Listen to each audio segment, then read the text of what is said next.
We're now beginning what may be considered the most difficult part of the Tanya, from a scholarly perspective.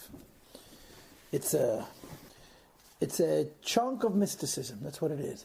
It's a very long essay that the Alter Rebbe wrote. I'm not sure exactly why he wrote it. I have certain suspicions, but it's hard to know exactly what the point that the Alter Rebbe had in writing this. I explained to you several weeks back that the Alter Rebbe wrote notes. As he was preparing the Tanya, he wrote notes. And in the notes that he wrote, he was resolving conflicts in Kabbalah that he encountered from his learning, from his preparation. Here is a long essay. The essay comes along with its own notes. Alter Rebbe makes a point and then asks some questions and gives some answers. So, how this essay, which is quite famous in the world of Hasidic philosophy and mysticism, is notes on what's written earlier in the Tanya. I guess some could explain it. I'm not sure exactly why he wrote it. The bottom line is it's here, and we're going to learn it. Okay? We are pretty close to the end of the Tanya. But this is going to be a labor. This is not going to happen in 1 week. It's not going to happen in 2 weeks. I don't want to say it's not going to happen in 3 weeks, but I doubt that either. I'm going to try my best to present the information to you in an orderly fashion. I didn't say in an easy fashion. I said in an orderly fashion. This is involved. It's quite involved. So I'm hoping I can organize my thoughts in a way that each week I'll teach you one part of this essay, not necessarily in the order in which it's written, but dividing it up into various topics so that we'll come away with something comprehensive each week. Tonight, we do mostly an introduction. I don't know if I'm going to get to anything that's written here. I'm going to give you some background, so you'll get an overview of ideas. Some are Kabbalistic ideas, some are philosophical ideas, and some are Hasidic ideas. And I want to begin with the following. One of the interesting and basic beliefs that we have, according to the Rambam, according to Maimonides, who wrote the 13 Principles of Faith. The 13 Principles of Faith that most Jews actually recite, Ani ma'amin b'emunah shlema, I believe in perfect faith, were written by Rambam. In Chabad we don't recite them, but as the Rebbe would always say, we think them. Now he did not write the Ani ma'amins as they're written in Sidurim, because the Rambam wrote his commentary on Mishnah in Arabic. So the way it appears in the Siddur is somebody else's rendition of the Rambam's original words. It's very difficult to know who actually wrote the Ani ma'amins. The tradition in most communities is, or many communities is, that before davening they recite a beautiful poem called Yigdal, which is the 13 Principles of Faith in rhyme. At the end of davening they recite Ani Ma'amin, which is the 13 Principles of Faith in prose. The Rabbi Chaim Vital, the disciple of the Arizal, says of the Yigdal and the Ani Ma'amin that whoever wrote them didn't have the slightest clue about Kabbalah. And that my Rebbe, the Arizal, objected to the recitation of these 13 principles. Not because he didn't agree with the 13 principles, that whoever it was that actually put them together may have had some knowledge of Rambam's philosophies, but he didn't have any feel for the need to make it consistent with a mystical form. And Arizal writes, Rabbi Chaim Vital writes very, very emphatically that we shouldn't say it, which is why it's not in our Siddur. Although it's in many Hasidic Sidurim, many Sephardic Sidurim, which are also based on Kabbalah, but we don't say it, but we think it. The Rambam wrote the 13 Principles of Faith. And of course, one of the 13 Principles of Faith, which is very important, is that the Torah never changes. HaTorah azul leitim v'chlefes, the Torah never changes. Now, the idea that the Torah never changes means that although the world changes, there's all kinds of changes taking place in the world, but the changes in the world do not affect the change in the Torah and mitzvahs. We have mitzvahs today. We had mitzvahs in the time that the Beis HaMikdash stood. We're going to have mitzvahs After Mashiach comes, we're even going to have halachot in Olam Atchiyah, in Olam Haba, in the time of the resurrection of the dead. The Rabbi makes a distinction in one of his talks between the word mitzvah and the word halacha. He says maybe we won't have the mitzvah, but we'll have the halacha. But from a practical perspective, it's only semantics. Mitzvahs never change. There will always be the need to do mitzvahs. I don't want to get into the intricacies of it. This is what the Rambam says. Now, what is so extraordinary about this is that the Rambam was a philosopher. And as a philosopher, he gives us a strictly logical approach to Torah. Rambam did not write mysticism at all. We believe, based on certain indicators, and also they're written in many Sfam, that the Rambam was actually a mystic. At least at the end of his life, he studied Kabbalah. In the Sichas, the previous Rebbe, he says, the Chabad Rebbes have a tradition that goes back to the Baal Shem Tov, that the Rambam was actually a great Mekubal, a great mystic. But his writings do not reflect that overtly. On the surface, you don't see any Kabbalah in Rambam. And according to philosophy, according to logic, the idea of something never changing doesn't make sense. For example, Rabbi Yosef Albu, who was also a philosopher, and also wrote a book of Jewish philosophy called the Sefer Ikrim, says, if the world changes, if the circumstance changes, there's no reason why mitzvahs shouldn't change.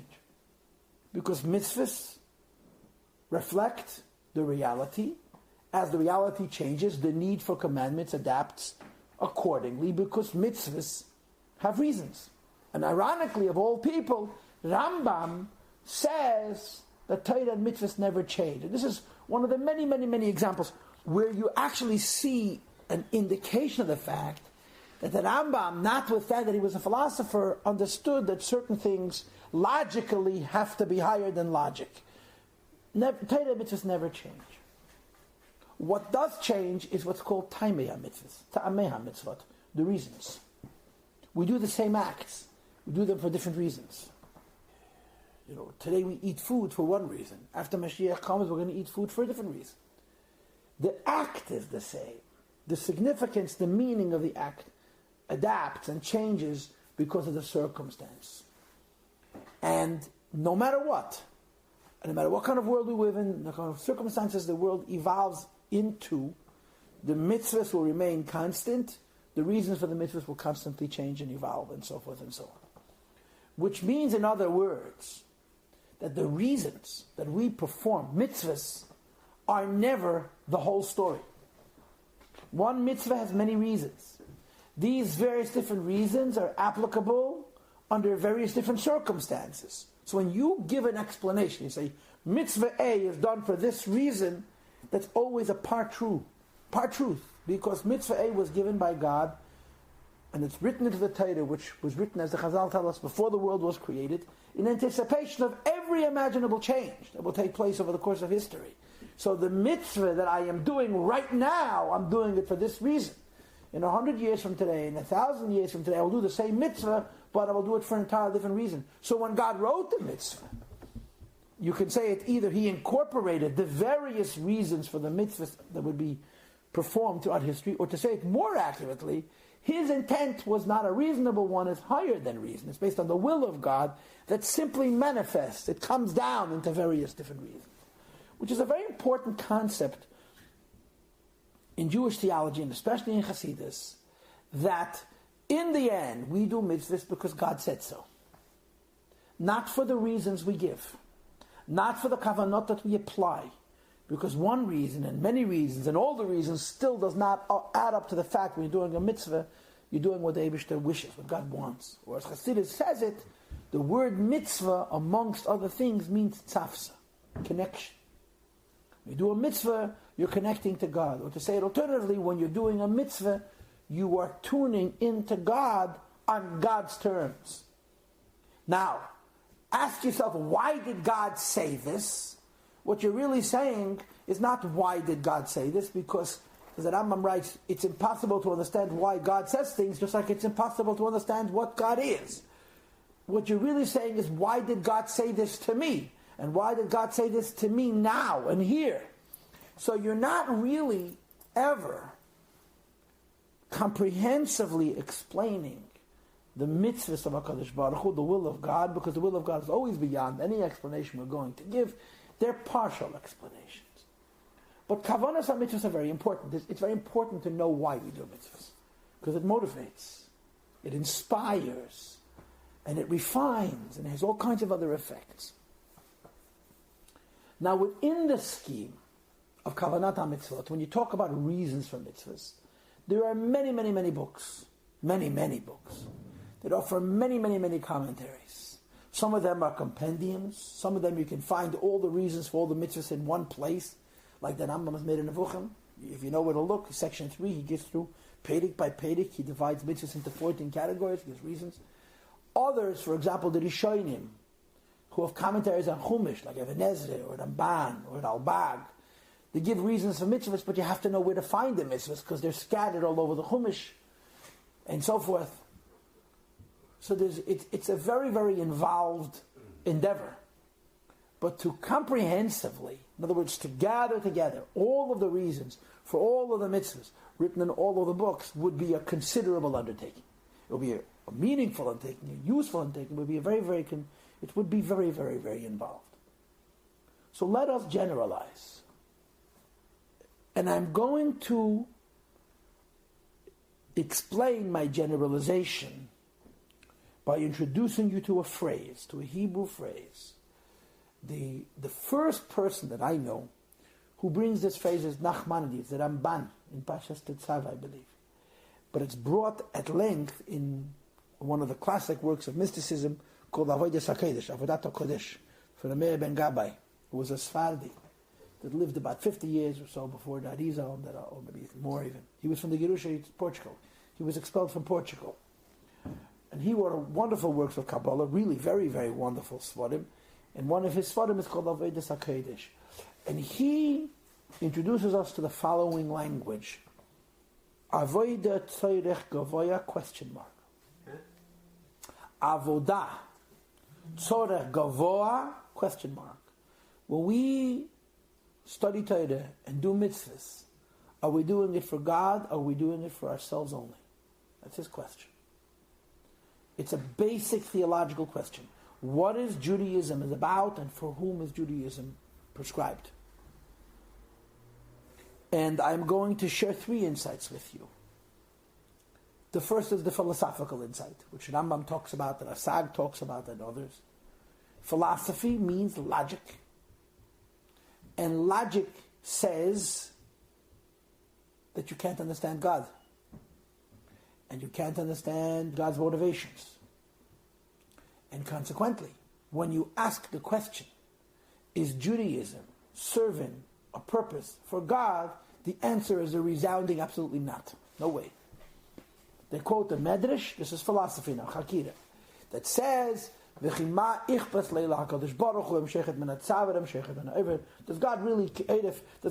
care if I shecht an animal from the throat or from the nape of the neck? And the famous Lashon HaPosach, Imaz Hashem Tzrufa, Lo nitnu ha-mitzvahs, lo nitnu ha-mitzvot, ela litzaref behen et habriyot. This is a famous Medrash. Mitzvahs were given to refine man. This is the philosophical approach, that religion is about us. God created the world, created mankind, He wants to be kind to us. Who benefits? Only we do. What does God have from it? Absolutely nothing. It makes no difference to Him. We cannot touch God, we cannot influence God, we cannot get closer to God. It's all about us. So when the Rambam asks why God gave us mitzvahs and why God gave us these mitzvahs, this is the premise from which he radiates. In other words, when he introduces his thesis on Tanya mitzvahs, on the reasons for mitzvahs, which is about 25 chapters in the Nevuchim, I think. The first few chapters, he offers you his theology, the reasons for his reasons. And the fundamental principle is, God gets nothing from this. It's all for us. Then he breaks down the for us into 2 categories. In other words, what we gain from Torah and mitzvahs go under 2 basic categories. A more simple category and a more sublime, lofty category. The simple reason for mitzvahs is to make us better people. midot tovot, to refine our character. Mitzvahs make us better people. They make us better people not just because they discipline us, which is a basic idea, but because the particular rituals that we do in a very, very broad spectrum of mitzvahs contribute to the enhancement of society and to the refinement of the individuals within that society. Like, to give you the famous controversy that the Rambam brings, that the Rambam writes that there's a law that says that when you take hatchlings or eggs from a wild nest, you have to send away the mother bird. Says the Rambam, why did God say send away the mother bird? And the Gemara says, if the mother bird comes back, you have to send her off again and again and again. It's to show compassion for a bird. What's the problem with that, Rambam? That there's an explicit Mishnah that says you're not allowed to say that the reason God said to send away a mother bird is because God is being nice to animals. So the Rambam writes, the reason you have to do mitzvah shiluach hakan, send away a mother bird before you can take the eggs or the hatchlings, is because of rachma v'chasadim. And I know that the Mishnah says that you're not allowed to say that this is the reason. Says Rambam, but I want you to understand what the Mishnah means. The Mishnah means you're not allowed to do the mitzvah only for this reason. This is the reason, says the Rambam. It is to teach you refinement of character. But you can never reduce a mitzvah to its reason. There's always more. So the Mishnah is saying, do not limit the significance of the mitzvah to this, because the moment you think you have God figured out, you start playing God. So Rambam says, in fact, this is the reason, but there's more to it, so to speak. So he says a significant portion of mitzvah, of Yiddishkeit, has with midas tevis, and a good refinement of character, developing better character traits. And then the second category is l'saken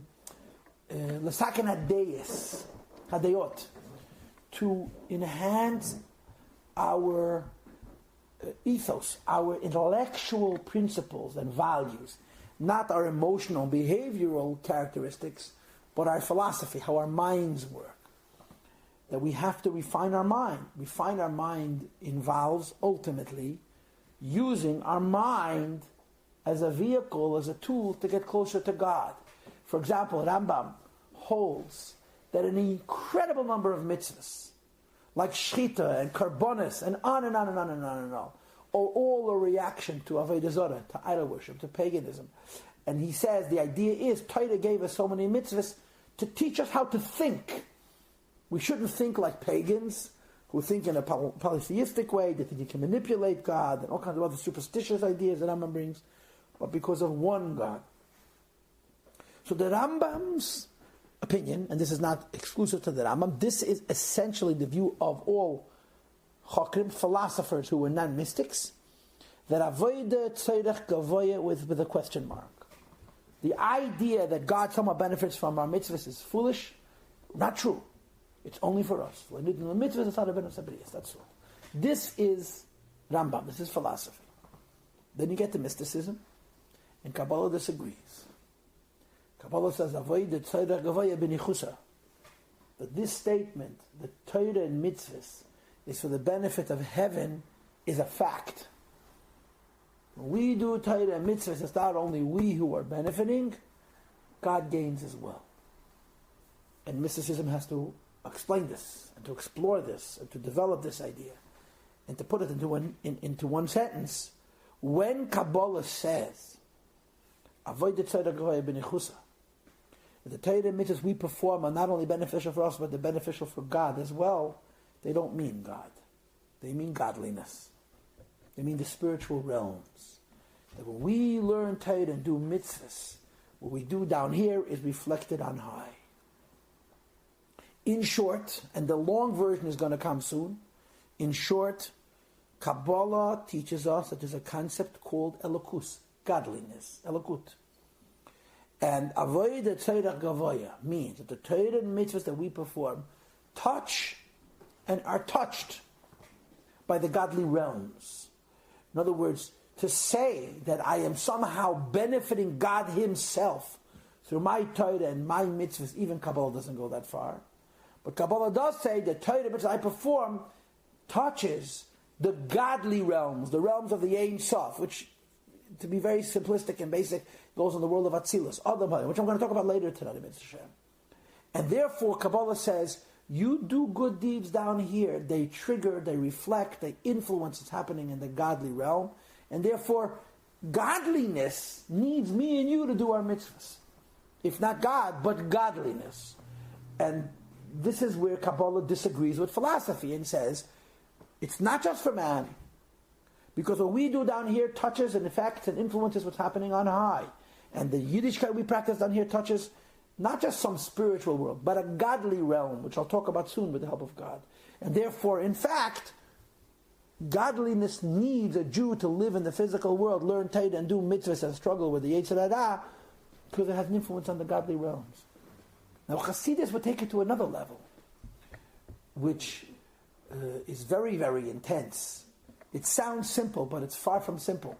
Chassidus would say Avodas Harach Gavoya means that the Yiddishkeit that a Jew doesn't only touch godliness, it actually touches God himself. Kabbalah would say Avodas Harach touches Elokus, and Chassidus would say Avodas Harach touches Elokah, godliness. And to be very concise about how this is, the whole essence of Chassidus is Ein Od Milvado. Ein Od Milvado. There is nothing other than God. When you say Ein Od Milvado, Ein Od Milvado, that means including this. The truth of this table is God. The truth of this universe is God. The truth of everything is God. And when a Jew learns Torah and does mitzvahs, he shows how everything is not godliness only, but that everything is God. And consequently, what we are doing through our Torah and mitzvahs is celebrating God, or if you will, revealing God. Not just the lakus, but the lakad. Not just godliness, but God. To use a fancy Chabad Hasidic terminology, not just giluyim, but atzmos. This is the idea in brief. So these are three broad categories. What I just did was generalize. I said, what are the reasons for mitzvahs? Philosophy would say reasons for mitzvahs is only for man. You ask Kabbalah, what are the reasons for mitzvahs? And in one sentence, Kabbalah will say the reason for mitzvahs is l'shem yichud kudsha b'richu v'shchinte. Yichudim it's called, to make unions in the mystical realms. When I learn Torah and I study a mitzvah and I do it with a particular meditation, or I stay up Shavuos night, or I sit up Shvius Shal Pesach and I recite certain passages, and I say certain l'shem yichud, certain mystical terms that denote bringing together higher and lower aspects, male and female aspects in the mystical realms, we are creating unions, marriages in the higher realms that ultimately trickle down to us. So mysticism, Kabbalah says every mitzvah is different, and each mitzvah is a different yichud, it's different kind of a marriage, different kind of a union which is taking place in the higher realms. And when we do all of the mitzvahs, we're creating these various unions on high, which benefits God. It benefits godliness, if you will. If I may say it in different words, the Zohar says, which means the 248 commandments are the so-called limbs of godliness, of God.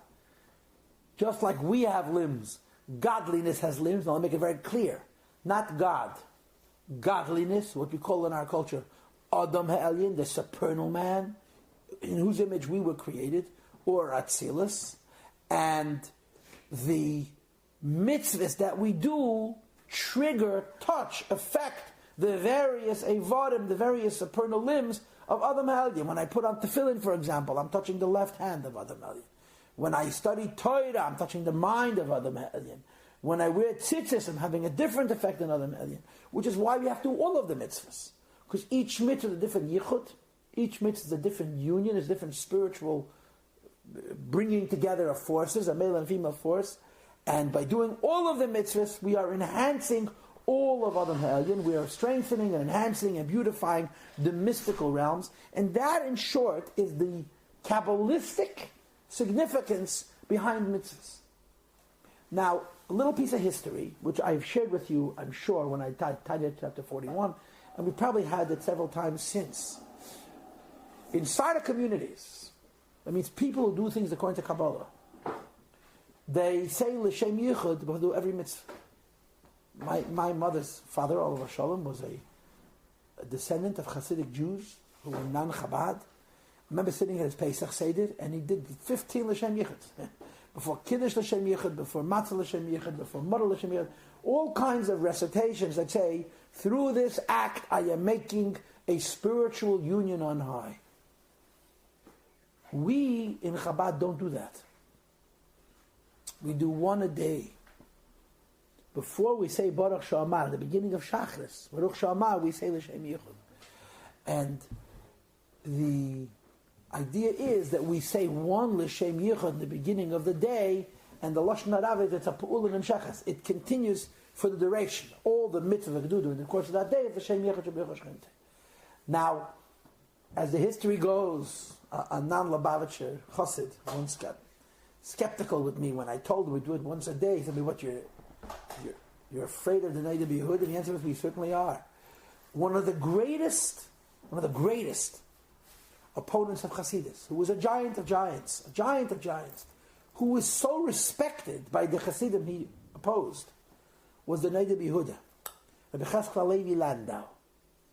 And he was a relative of the Baal Shem Tovs. He had some kind of relation with the Baal Shem Tovs, and he was very severely opposed to many Hasidic ideas and mostly customs.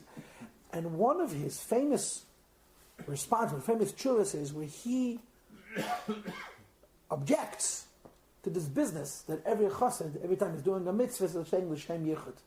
And he writes in his letter, L'Shem Yichud is a business for mystics. A makubal, a Kabbalist, a spiritual person, which is a human being who's very refined and very sensitive and very dedicated. He says, he puts on film, says L'Shem Yichud, I have no issue. He puts on towel, says L'Shem Yichud, I have no issue. But every shoemaker, barber, tailor, an unemployed, homeless man is saying L'Shem Yichud, what kind of nonsense is this? The deepest meditations for mitzvahs, the highest reasons for mitzvahs are Kabbalistic reasons. And here every person who called a chassid is saying L'Shem Yichud. So there's a famous, very condemning letter which the Neidah Yehuda wrote, and he finishes the letter with the famous words that the pasuk says, Ki yisharim darkei Hashem, the ways of God are fear. Tzadikim yelchu bam, the righteous walk down those paths.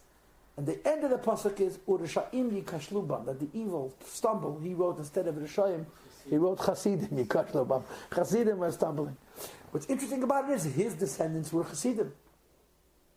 And they reprinted his response, his writings, his letters. Now they would never, chas v'sholem, take one of his letters out from his published works, even if it condemned Hasidim. They had too much respect. But they wanted to change that one word. That instead of it saying Hasidim, they should write the pasuk as it says in the original, Rishayim Yikashluvam. So they came to the third Lubavitcher Rebbe, came to the Tzemach Tzedek and said, we want to reprint our grandfather's chuvas. We want to change one word. So he looks at them and he says to them, your grandfather made from every Rasha a chassid, and you want to make from every chassid a Rasha. And he wouldn't let them change that one word, and that's how it remains to this day. Now, why to say that the Alter Rebbe reacted to the Neidah Yehuda, I don't know if that's the reason. It's hard to say. But what is true is that when the Alter Rebbe wrote his Siddur, he had it in mind not just for mystics. Alter Rebbe wrote a Siddur which is based on the writings of the Arizal, the Kabbalistic Siddur. It's considered a very, very special Siddur. In some Hasidic communities, the Rebbe davens from this Nusach, and the Hasidim are not allowed to daven from this Nusach. It's considered so sacred.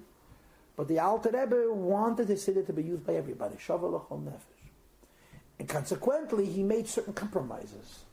This is what the Rebbe says in one of his sichos. And one of the compromises was that, a Kabbalist can say L'Shem Yichud for every mitzvah. Hasidim should say it once a day. And in Tanya chapter 41, he explains why an ordinary person can say L'Shem Yichud, even if he's not a great mystic. But to get back to the original point, mysticism says that when we do mitzvahs, the reason behind the mitzvahs is everything that we're doing down here is reflecting on high. It's making yichudim l'mayla. That's the world of Kabbalah. The world of Kabbalah is really the world of Atzilut, the world of godliness. That we're doing things in this world and having all kinds of magic influences on the higher realm. What would Hasidus add to this? In other words, the philosophy says mitzvahs are only for people. And Kabbalah would say that mitzvahs are for godliness. And consequently, the mitzvahs that I am performing, the meditation, the significance, the meaning, the kavanah behind it, what's happening, Lamayla and Atzilus. What would Chassidus add? In light of what I said to you before, that Chassidus says that mitzvahs touch not only godliness, but touch God. Chassidus would say, Nisava Kadosh Baruch Hu liyas leis baruch dira betachtonim. Nitaveh HaKadosh Baruch Hu leyot lo dira betachtonim. That what matters is not over there. What matters is what we do here. It's true. Mitzvahs serve a godly purpose, not just a human purpose. But the ultimate godly purpose is not how our actions touch some mystical realm, but how our actions transform and make this world into a godly world, or allow that this world should reveal how it's ein oid muvada. It's one thing with HaKadosh Baruch, one thing with God. So here we have an essay. I can't really call it a letter. It's an essay. In this essay, the Alter Rebbe explores many things. Tefillah, prayer. Torah study. Mitzvahs, why we perform mitzvahs. And then some other things also. He touches in part on the question of souls versus angels. What are souls and what are angels, and how souls and angels are different, and how souls and angels are both different than Torah and mitzvahs and tefillah and so forth. There's a lot of details. And I am determined to, like I said to you in the beginning, hopefully to try at least to give this to you in an orderly fashion. I can't promise make it easy because it's not easy. But at least I can try and give it to you ala seder in an orderly fashion. And one of the things that emerges from this text is that there's a duality here. Number one, how what we do triggers what's happening in Adam Elyon, what's happening in Atzilus, in a godly realm. But number two, how what we do that's triggered in a godly realm should come down into this world. And how thoroughly and how completely the godliness of the higher realms can manifest in this world. And in the course of this conversation, the Alter Rebbe brings up all kinds of contrasts. Tefillah is better than mitzvahs for this reason. Mitzvah is better than tefillah for another reason. Torah is better than those two for a different reason. Those two are better. In other words, that's what the drama of this letter is. This essay is. He brings a variety of different issues. And of course, he quotes extensively from Kabbalah and tries to present a comprehensive view of how the Yiddishkeit we do down here, in addition to triggering up there, trickles down to triggering down here. This is where all the complexities come. This world becomes very, very, very involved. Which therefore necessitates that we give a second introduction. It therefore necessitates that I give you a second introduction. And the second introduction essentially is, what is Kabbalah about? If you had to summarize, what is Kabbalah? What is Kabbalah about? Kabbalah. You could summarize Kabbalah in two thoughts. Okay? And to use, the language of a Kabbalist, or the language of a person who wants to sound like one, the two terms you would use would be Ein Sof and Adam Ha'elyon. Ein Sof, no one knows what Ein Sof is, but okay, we'll talk about it in a moment. And Adam Ha'elyon, the supernal man, Adam, you open up the encyclopedia under Kabbalah, and there's a picture. You can't make a picture of Ein Sof. A picture of Ein Sof would be a blank piece of paper, just white. The picture is this man whose hands and legs are outstretched, and he's in a circle with probably a Magen David or all kinds of funny-looking lines going hither and thither, and it looks very complicated and very, very meaningless. Everyone says, wow! And you don't feel ignorant because since nobody knows what it's about, so then it makes us all intelligent and informed, because mutual ignorance is called being informed. It's one of those strange phenomena about people. And I want to talk about each one of these two concepts separately. Both of these concepts conform to the foundation I laid before, which is Ein Sof and Adam Ha'elyon both denote what we call in our culture, in the Hasidic culture, in the Chabad Hasidic philosophical culture, godliness. It is a terrible mistake. It's an ignorant mistake to refer to the Ein Sof as God. God is not the Ein Sof. And people do it all the time. And it reflects a complete lack of comprehension of what Kabbalah is about. Because, you see, you don't need Kabbalah for God. Or to say it alternatively, Kabbalah has nothing to say about God. God is either completely beyond our comprehension, or known to little children. You know, the quote that's brought in some books, Ani mitpalel adad zeh hatinok. When it comes to God, I'm like a child.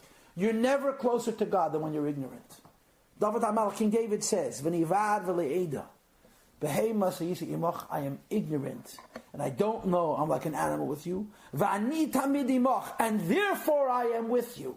You know, the best way to frighten God away is to try to control him, try to figure him out, try to deny him. Kabbalah does not talk about God. Philosophy does in a way. Chassidus certainly does, but not Kabbalah. Kabbalah deals with a realm that's called godliness. Ein Sof, godliness. And godliness has two forms. Ein Sof and Adam. Or for the purposes of uniformity, I would restate it as Adam and Ma'od. Adam means man. Ma'od means infinity. It's exactly the same letters. Aleph, Daled, Mem. You reform the letters, becomes Mem, Aleph, Daled, Ma'od.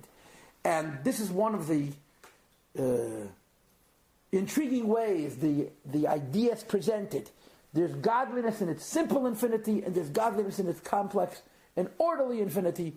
The first is called Ein Sof, the second is called Adam. The first is called Ma'od, second is called Adam. But let me be even more basic. Before we talk about these two terms, let me talk about something much more elementary. And that is the following question, and it ties in very much my first introduction. And that is, can a person be closer to God? Can a person be further from God? This is not an emotional question. This is a philosophical question. And as a philosophical question, the first thing you would have to do is think. What does it mean closer to God? What does it mean more distant from God? I'll explain to you what it means. It can't possibly mean spatially close. You know, if I live in Jerusalem, I'm closer to God. If I live in Hebron, I'm further away. If I'm in Brooklyn, forget about it. God doesn't exist in space. But you see, not only does God not exist in space, God doesn't exist in any way. God is defined in Rambam, in philosophy, as an existence who's non-existential.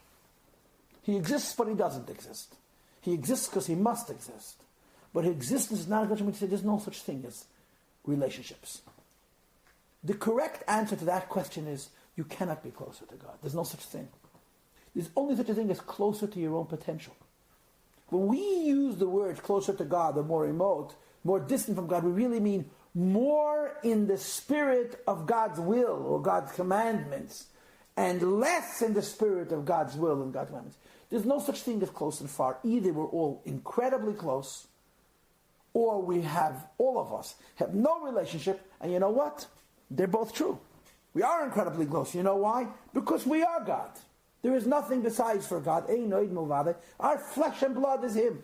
On the other hand, in terms of experiencing God, in terms of a relationship with God, there's no such thing as a righteous person being closer to God in terms of his experience. He's closer to righteousness. He's closer to the ideal that God said to us that we should live. But that's not the same thing as being closer to God. So, this goes back to what I said to you before. Philosophy says Judaism is for you. It makes you a better person, gives you finer character. It develops more true philosophies and ethos and values. But that's not bringing you closer to God. There's no such thing as closer to God. There's no such thing as farther from God. God's an absolute truth.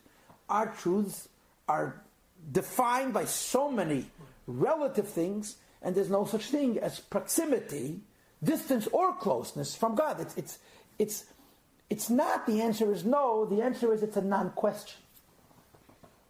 And this is where Kabbalah comes in. You know, Kabbalah is so terribly abused. It's so terribly messed up by people. It's exploited. It's used for 1,001 reasons. And nobody ever really says what Kabbalah is about. Kabbalah asks the same question. Can you get closer to God? This thing is closer or further from God. And Kabbalah has an interesting answer. Kabbalah's answer is you cannot be close or distant from God. But you can be closer or more distant from godliness. Which means to say there is such a thing as closer to God. But not Him, His light. Because that's what Kabbalah changes about Jewish theology. If I had to say it plainly, here's how you would say it. Before Kabbalah, without Kabbalah, there's only two concepts. Boirei and Nivra, creator and creation. What closeness is there between creator and creation? Either the answer is absolutely nothing, or that from the perspective of the creator, the creation simply isn't. There's no in between. Kabbalah says between Boirei and Nivra, there's a Lakuz. Between creator and creation, there's the light of God. The light of God is not a creation. It's not a creation. Not because God didn't create it, but because it doesn't conform to the definitions of a creation. It has no ego, no self-identity, has no limitations of time, no limitations of space. All godliness does is say, meet God. It's called the light. All godliness does is reflect the source with a capital S. And Kabbalah struggles to teach and explain, and of course Hasidus brings it to everybody, what this means. That something exists, which is not God, it's godliness, it's the light of God, but it's not a creation. In other words, it's a being that has in no way does it exist other than to reflect God. This is not just humility and subservience and bittul. This is no ego. Godliness has no I. In Atzilus, there's no such thing as I. And if there is I in Atzilus, it's not Atzilus, it's the source of Atzilus that is saying I. Because Atzilus simply reflects God, it simply reflects God. This is very important and very beautiful, very wonderful, and so incredibly meaningful if you'll think about it. What does Kabbalah teach? You could feel godliness. Not you could feel good about being a Jew, which is emotional. Not that you could feel enlightened about being a Jew, which is intellectual or even spiritual. You could feel Ein Sof. This is serious. Now how and why and who is very, very sensitive. It's not every person who puts on a red band and drinks a power drink experiences godliness. It's a real thing. It's called experiencing the Ein Sof. But the reason it's possible is because it's light. Light means it comes from the source and shines and touches a reciprocal, a keli, a reflector for that light. And Kabbalah therefore says there is a notion of being more godly and less godly. Not more godlike. There's no such thing as godlike. There's God, period. But there's more in the spirit of the light of God, of the Ein Sof. That's the real meaning of the word a Kabbalist. A Kabbalist is not somebody who says funny words and charges people money for reading the mezuzahs or for writing things on their back or for writing charms. I'm not saying that that's entirely false, but it's so abused, it's so compromised, it's not to be believed. A Kabbalist is a person who's in the pursuit of experiencing the Ein Sof. And real Kabbalists know the Ein Sof. That's what makes them so extraordinary. And it's a very, very small pool of people. What the Ramak, Ramesha Kadvira, calls Ha'oiskim b'Kabbalah. True Kabbalists, these are very special souls, for whom Ein Sof is not a philosophy. Ein Sof is an intimacy. It's an experience of godliness. The highest level of this is what we call in our culture prophecy. A lower level of this we call in our culture Ruach HaKodesh, divine inspiration. But this is real. In other words, Kabbalah offers a version of worship, of involvement, engagement, and Yiddishkeit, which is not just making me a better person or refining my mind. It's allowing me to touch and be touched by the divine, the Ein Sof. And it revolutionizes Yiddishkeit. because it's much, much more than being human. Philosophy says Judaism is going to make you the best human being. Kabbalah doesn't take away from that.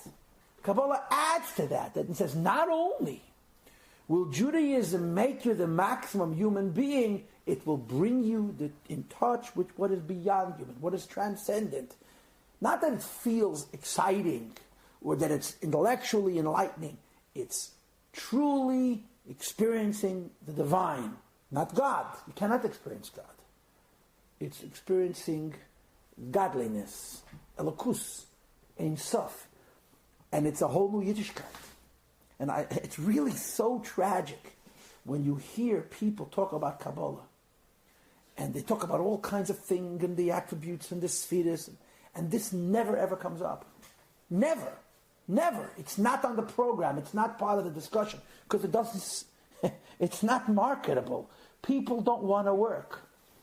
People want quick fixes. People are turning to Kabbalah not because they're interested in a genuine struggle for the sake of an experience. They want answers that are like hypnosis. They want answers that are like acupuncture. I don't want to do anything, feed me. And people don't understand that Kabbalah is a lifestyle.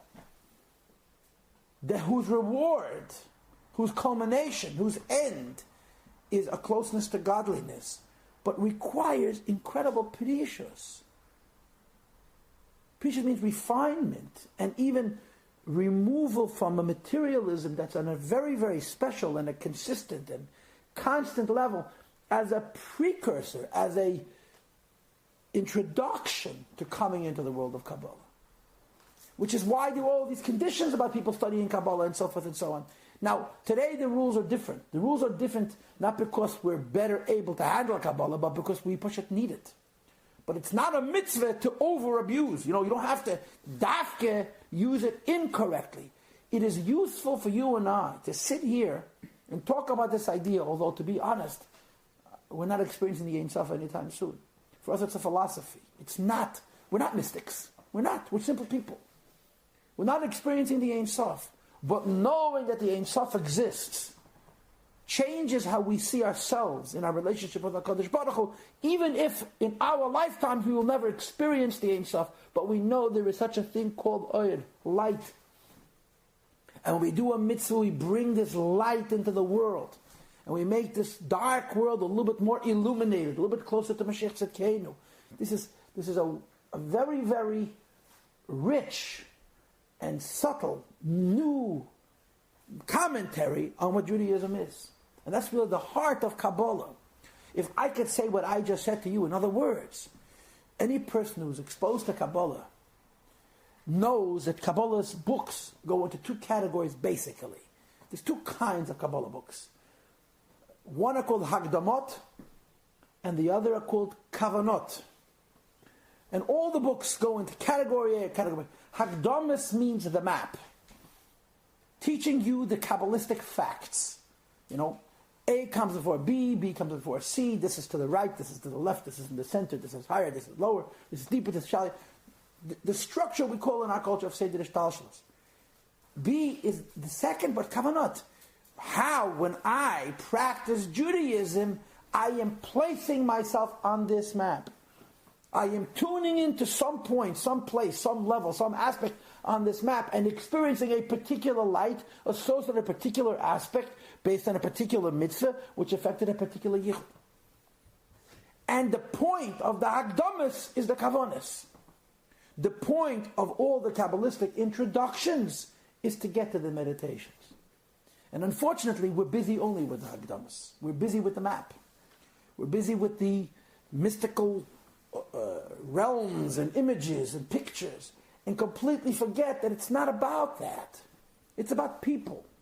And people having a connection to godliness. Not the pictures of a man whose arms and legs are outstretched and he's juxtaposed against a bunch of Magen Davids. And what does that mean? Well, what are we looking at? It's such a meaningless image, unfortunately. And Kabbalah is so important. Chassidus has made it its mission of revealing Kabbalah using the form of philosophy so people could understand it. But you know what? Even learning Chassidus is not so easy because it's intense. You want a shortcut. There are no shortcuts to Kabbalah. There's no shortcuts to anything. Certainly not to something which is so spiritual and so real and so meaningful and so forth. So that's the heart of it. The heart of Kabbalah is the idea that there is something called godliness. It's not Boire, it's not the creator. It's not Nivra, it's not a creation, doesn't have time, doesn't have space, doesn't have a self-centricity, has no ego. All it is a reflection of God.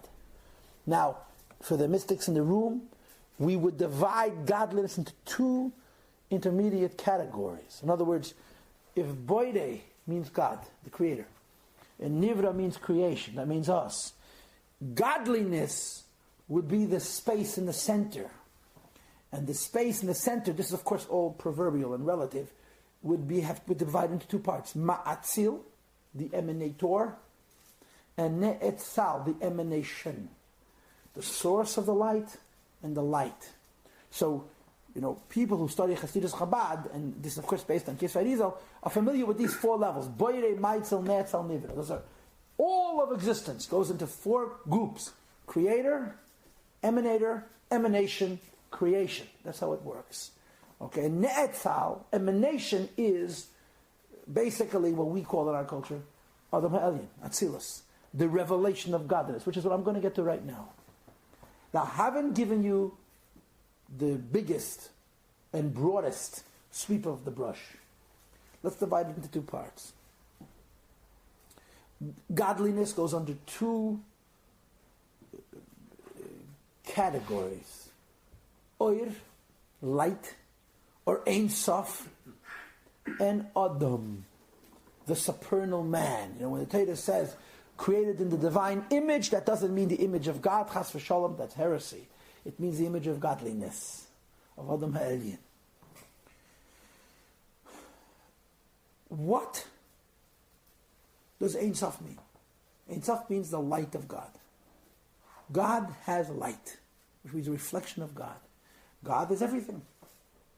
God is not only everything that we know, God is everything that is possible to know. In other words, God is not only our universe, God is in theory an infinite number of different universes with completely different laws and completely different criteria, completely different midas, different spheres. Or to use a Kabbalistic phrase, God is not 10 spheres, 10 sephirot, 10 lights, but spheres ein ketz, an infinite number of possible different spheres. Godliness reflects God's infinity. Whatever possibilities God is, and God has infinite possibilities in infinite ways, the light of God reflects. But of course, godliness is also one. God is one. So His light is one. The infinity of possibilities that are reflected in God's light are like they are in God. Just like all of those possibilities exist in a yachad, a miyuchad, in a singularity, in one, the light reflects all of those infinite possibilities as part of a simple plain light, which is why, of course, the simplest metaphor is light, white light. White light, as we know, has various different wavelengths within it, has all different colors in the rainbow. How many colors do you have in white light? It depends on many different factors. There obviously, physically cannot be an infinite number of colors. In other words, the sun's light, if you were to infract the sun's light, you would get many, many, many shades, but it wouldn't be infinite. Think of the white light versus the colored light as a metaphor, as a mashal. And the nimshal for it is, imagine white light, which can actually produce an infinite number of colors, an infinite number of wavelengths. So in the whiteness, you don't have any colors, actually. You simply have them in possibility, in theory, in potential. You have oneness. Why is it oneness? Because it's reflecting its source. It's a revelation of the source, and it has within itself all the possibilities of that the source has, but in the light, like in the source, they are part of the plainness of the source, they're therefore one. Ein Sof, infinity. Ma'od, infinity. This is the problem now. Since it is true that the heart of Kabbalah, the whole point of Kabbalah, is to create a framework for man to have a relationship with godliness, how can a human being, or even an angel, or any creation, relate to infinite godly light. It's impossible. They never meet. How can infinite unity, the light that reflects the truth of God, which is infinite and plain and one, and so forth, touch a creation who is finite and imperfect and with ego, and I can go on and on and on and on and on. Therefore, in the scheme of Kabbalah, there has to be one more creation, one more thing. There has to be godliness, which is taking on the form of the conductor of godliness, taking the godliness. And the point of taking the godliness is that by the infinite light, touching something that can receive the godliness is now brought into the possibility of being received by others as well. In other words, to use simple English, God creates light and He creates vessels. The vessels of godliness, which I'll talk about soon, at least briefly, are able to receive the godly light because the vessels are also godly. The vessels are not creations either. The Kalim of Atzilus, at least according to many opinions in Kabbalah, are also Ne'etzal, they're also godliness. But because they are vessels, they conduct and translate the light enough that we could say, because godliness is touching godly vessels, it is possible that the same godliness could also touch an ungodly world. Or to say it backwards, the creations can make themselves vessels for godliness. And that the godliness which is initially touching a godly realm could reach them as well. In other words, another very serious and important concept in Kabbalah is what we call Gilui. Not only is there godliness, there is a revelation, a revealing of godliness. What does the word reveal mean? What does it mean to be Megala, to reveal? To somebody other. You don't have to reveal to yourself. God does not have to reveal Himself to Himself. He knows Himself. The light of God, therefore, is by itself redundant. Why does God need light? He's God, He needs light. And the answer is because the light touches something which is not light, but receives and conducts that light. That other, the initial other, the first recipient of godly light is also godly, but in a different form, in a different image, in another way. And this second godly entity, which is not light, but is a vessel, reveals the light, first to itself. And by godliness being revealed to some vessel in some godly realm, the precedent has been set for the concept of godly revelation, and ultimately that this godly revelation shouldn't be limited only to a godly realm, but that it should be revealed everywhere, even in the most ungodly of realms. And this second idea of godliness is what we call in Kabbalah Adam, the vessels, the supernal man. Okay? And of course the idea is that God creates something that has a form, has a definition, has detail, right? No one is going to say that people are white and people have no distinct aspects. We have a right side and a left side and a center and a top and a middle and a bottom and so forth and so on. And somehow this complex, detailed entity is not a creation. In other words, it has no ego, no time, no space, no self-centricity. It is simply another form of the reflection of godliness. And I'll try my best to explain it. It's not easy to explain. I'll try my best to explain it. And you may have heard this from me before. These are not new material. It's material that we're going over. And I guess if you remember it, it's very helpful. And if you don't remember it, you're hearing it for the first time. Introduction. In the Chumash it says that if Adam and Eve hadn't eaten from the tree of knowledge of good and evil, they would live forever. If Adam and Eve hadn't eaten from the tree of knowledge, they would live forever. To be more precise, if they hadn't eaten from the tree of knowledge of good and evil, and they'd eaten from the tree of life, they would live forever. Once Adam and Eve ate from the tree of knowledge of good and evil, God says, I don't want them to eat from the tree of life, because if they do, they'll live forever. I want man to die. He took them out of Gan Eden. Right? This is Genesis, without Rashi, Chumash. So the question immediately arises, is that literally true? Could anything live forever? And as you could probably guess, it's a division between the mystics and the philosophers. The philosophers, like Rambam, like Ibn Ezra, like Rabbi, will say, no, it's impossible. No complex being is immortal. Nothing that's complicated and entangled and involved lives forever. Everything dies. Okay. The truth of the matter is that the Rambam's own personal view is, you can argue that the Rambam agrees with the mystics on this also, but standard philosophy says no being that's created and is complex, everything has to return to its elemental parts. If you are a murkav, if you're comprised of parts, you're going to return to your original elements. Nothing lives forever. Yeah, but doesn't it say in Genesis you live forever? And the answer is, yeah, it means a very long time.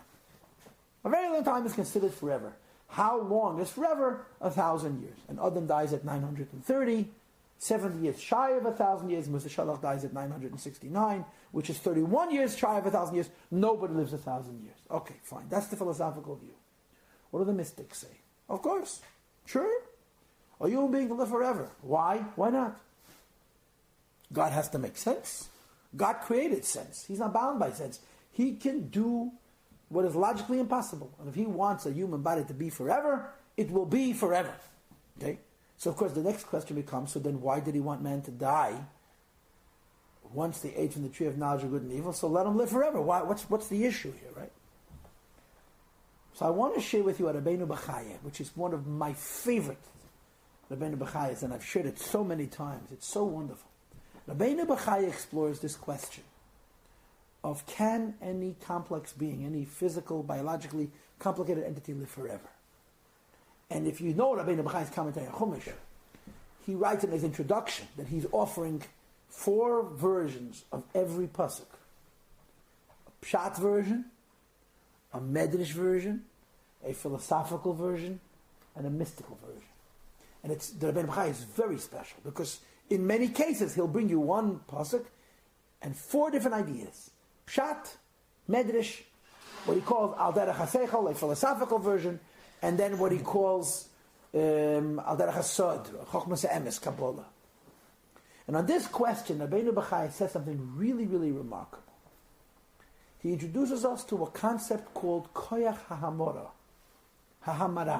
The root of the word hamara, koyach hahamara, the same root as the word tmura, replacement, which in biology means regeneration, renewal. Koyach hahamara, the power to regenerate, to renew oneself. And Rabbeinu Bechaya makes the following proposal. He accepts the principle that no thing can exist forever. But why can't a thing renew itself? In other words, cellular biology, which is a relatively recent invention, Rabbeinu Bechaya spoke about 700 years ago. And he writes that the cells regenerate. And there is no reason why, says Rabbeinu Bechaya, that cells should not continue to regenerate in such a way that a person is always new and never dies. In other words, what he's trying to do is give an argument that's not strictly mystical, it's philosophical, that allows for the possibility that a body should live forever. It's just renew itself, renew itself, renew itself. Now what is the reality? The reality is that as we age, our cells begin to break down. Our ability to regenerate, to renew ourselves becomes deficient. And we're not even sure why. One of the great scientific conundrums is, why do we age? Why? And we start to age at a certain point. At the age of 36, people's bodies stop. Something happens that you can't necessarily explain scientifically. All of a sudden, we stop being as robust in our ability to regenerate ourselves and so forth and so on. It's hard to explain aging. It's just part of the way God created us. And the argument that Rabbeinu Bechaya puts forth, this is a consequence of the original sin. Had man and woman not sinned by eating from the tree of knowledge of good and evil, his argument is, and it's a philosophical argument, it's not a scientific argument, that there's no reason the human biology should not be able to regenerate itself and live on and on and on and on. It's not living forever. It's living new, renewing itself, renewing itself, renewing itself. Now what is the fact? The fact is that death doesn't happen spontaneously. Tinik, Bishaneod, Maslos Yabish, a famous quote from Rabbi Bechaya, death begins at the moment of birth. In other words, the way we are created is that from the moment we're born, we're not perfect. And that imperfection slowly deteriorates the body, and eventually the machine breaks down, and people pass on. But it's something that happens very gradually, very slowly. In principle, if a person were perfect, there's no reason why that person shouldn't continue to live. This is how he explains what happened when we ate from the tree of knowledge of good and evil. Prior to that point, we were biologically perfect. We were physically perfect. There's no reason that the regeneration shouldn't continue indefinitely. The effect of eating from the tree of knowledge of good and evil, in the words of the Chazal, Boch, Nochosh, Al Chava, V'hitel Bazuama, into humanity came a drop of death, of a tiny bit of Hepech HaChayim, the opposite of life. Explain it as you want. You can call them free radicals if that makes you comfortable. That results ultimately in everything that's born dying. But the point that I want to bring out from Rabbi Bechaya is that Rabbi Bechaya makes the argument on a biological level and says, if something is perfect, there's no reason it cannot be infinite. Now think about this. A human body is not infinite. Because for something to be infinite, it needs to be simple. Infinity needs to be plain. The only way for it to be infinite is to be one. And how is it infinite? It's a reflection of the infinite God. The human body is not infinite. There's so many aspects, specific aspects. But the unity is infinite. The ardut, the magic word is hiskalalus. The hitkalalut, the cohesion, the integration is perfect. Two Hebrew words, almost the same thing. The first word is hiskalalus. Hitkalalut means a healthy integration. The other word is ta'aruvis. Ta'aruvis means an entanglement, an unhealthy integration. What happened from Eitz Hadas? A drop of our hiskalalus became ta'aruvis. A drop of the perfect biological order became imperfect. And when things are perfect, they're called kol, hiskalalus. When things even have the tiniest measure of imperfection, they're called roiv, ta'aruvis, entanglement. And that tiny bit of disorder results ultimately in death. But if something were perfect, if I may use this expression, it doesn't have to be infinite to be infinite. Its infinity is not reflected that it goes on and on and on and on and on. Its infinity is reflection in its peace, in its achdut, in its integration, its ability for all the pieces to fit together in a harmony. This Rabbi is a mashal. It's a metaphor. It's an analogy for what we call kelim, the vessels. Not the physical vessels, the metaphysical vessels, the mystical vessels, the spiritual vessels. God has created godliness, known alternatively as the light. Why did God create godliness? Because He wants that there should be a relationship between man and godliness. He doesn't want that we should just say, God is God and we're man and we have no connection and Judaism only for us. He wants there to be a notion of, so to speak, approaching God or approaching godliness. But in order to create the model that allows for the idea of approaching godliness, just creating light is not enough. You need to create a place for that light to shine. The place where that light shines is on the vessels, kelim, of Atzilut, of a godly realm. We call it Adam Ha'elyon, the supernal man. We are created in the image of God.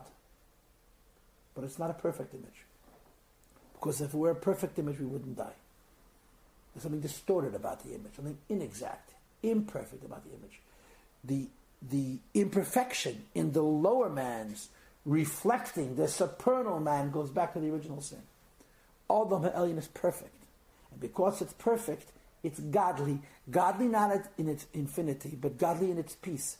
Godly in integration. And therefore, it is suited for the light of God, godliness, Ein Sof, to touch it.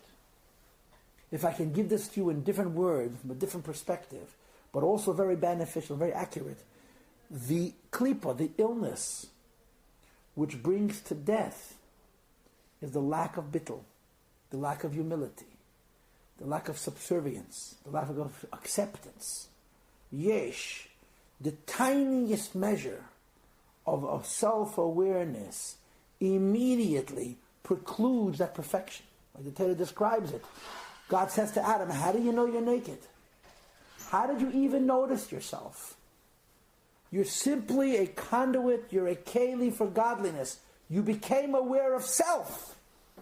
If you became aware of self, you cease to be a vessel for godliness. Because to be a vessel for godliness, you have to be perfect. And that perfection means a complete lack of awareness of self. The magic Kabbalah word that denotes this concept is ma. Me-me-he. Ma. In the Chumash we read that Moshe Rabbeinu and Aaron HaKohen refer to themselves as ma. Ma, which is 45, which is the Gematria Shem Havaya for the mystics, means completely without ego. And in Adam, when man is completely without ego, they are a vessel for godliness. And these two concepts really are the heart of Kabbalah. In other words, we've done two things now, we've done many things now, but two things in relation with Kabbalah. Number one, we've given Kabbalah a one-word definition. And number two, we have then given Kabbalah a two-word definition. The one-word definition for Kabbalah is godliness, elikus. Don't forget it. And the two-word definition for Kabbalah is oir and kelim.